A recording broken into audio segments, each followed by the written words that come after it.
পরিশ্রম করবা না, কষ্ট করবা না, এমনি মানুষ তোমাকে সম্মান করবে? এত সহজ? আমরা সবসময় বলি, আমরা একটা হাদিসের কথা, তকদির কখনো পরিবর্তন হয় না। কপালে যেটা আছে সেটা, কপালে যেটা আছে সেটা। অথচ আল্লাহ তাআলা কোরআনে বলেছে ওয়ালাইসা লিল ইনসানু ইল্লা মা সা। আল্লাহ বলেছে মানুষ ততটুকুই পায় যতটুকু সে চেষ্টা করে। এবং আল্লাহ তাআলা কোরআন আরেকটা আয়াতে বলেছে ইন্নাল্লাহা লা ইউগাইয়িরু বিকাউমি হাত্তা ইউগাইয়িরু বিআনফুসিহিম। আল্লাহ কোন জাতির ভাগ্য পরিবর্তন করে না যতক্ষণ পর্যন্ত ওই জাতি এবং ওই ব্যক্তি নিজের ভাগ্য পরিবর্তন করার চেষ্টা না করে।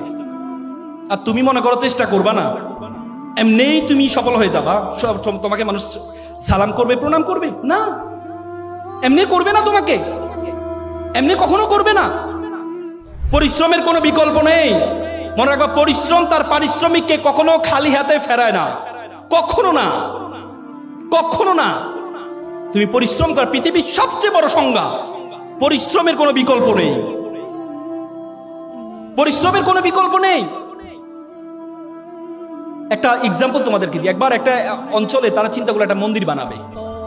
তো মন্দিরের জন্য কি লাগে? মূর্তি লাগে। তো তারা চিন্তা করলো একটা মূর্তি বানাবে। তো মূর্তির জন্য কি লাগবে? পাথর লাগবে। তো তারা চিন্তা করলো একটা পাথর কোথা থেকে পাওয়া যায়? সুন্দর পাশের গ্রামে একটা পাথর আছে, সুন্দর পাথর, সাদা পাথর, চমৎকার পাথর। তখন তারা গেল পাথরকে অফার করতে, যে পাথর সাহেব আপনাকে একটু লাগবে। বলছে আমাকে লাগবে, আমাকে নিয়ে কি করবা? বলছে আপনাকে নিয়ে আমরা একটু 6 মাস একটু কাটবো, ঘষবো, মাজবো, এরপর আপনাকে মূর্তি বানাবো, মন্দিরে রাখবো, সবাই এসে আপনাকে সেলুট করবে, প্রণাম করবে, সালাম করবে।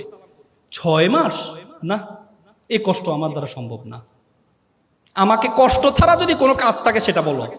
বলছেন না, আপনাকে তো এভাবে রাখলে তো কেউ সালাম করবে না আপনাকে।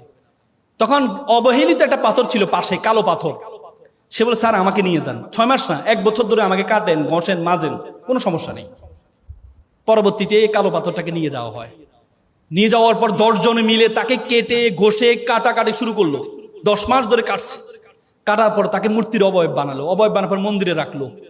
দেখা যায় সবাই এসে তাকে প্রণাম করছে, সালাম করছে, নারিকেলে পানি ঢালে। দেখলো তো বিশাল লাইন পড়ে গেছে নারিকেলে পানি। তারা চিন্তা করলো এই যে প্রত্যেকের হাতে একটা নারিকেল, নারিকেল যদি আমার দেয়ালে ভাঙে তাহলে আমার দেয়াল তো ফেটে যাবে। তখন তারা কি চিন্তা করলো, ওই পাথরটাকে একটা অফার দিয়ে দেখি, এখান থেকে কাটা ঘষার কোনো কাজ নেই। তখন গেল সাদা পাথর সাহেব, আপনার একটা চমৎকার কাজ পেয়েছি। বলে কি কাজ? বলছে আপনাকে কাটবে না, ঘষবে না, মাজবে না, কিচ্ছু করবে না, শুধু নারিকেল ভাঙবে। খুব চমৎকার। 6 মাস? না, 6 মাসও লাগবে না, এখন থেকে কাজ শুরু। আপনার এখন থেকে আপনার কাজ শুরু, রেডিমেড কাজ। তো ভালো কথা। তো পরে তাকে নেওয়া হয়, প্রত্যেকে এসে নারিকেল ভাঙে। আবার জুতোর পিতি খুলে গেলে তার পায়ে উপরে জুতা রাখে, পিতিটা লাগায়, আসতে যাইতে লাথি মারে, পায়ের মধ্যে কোনো কাদা লাগলে তার পাথর দিয়ে তাকে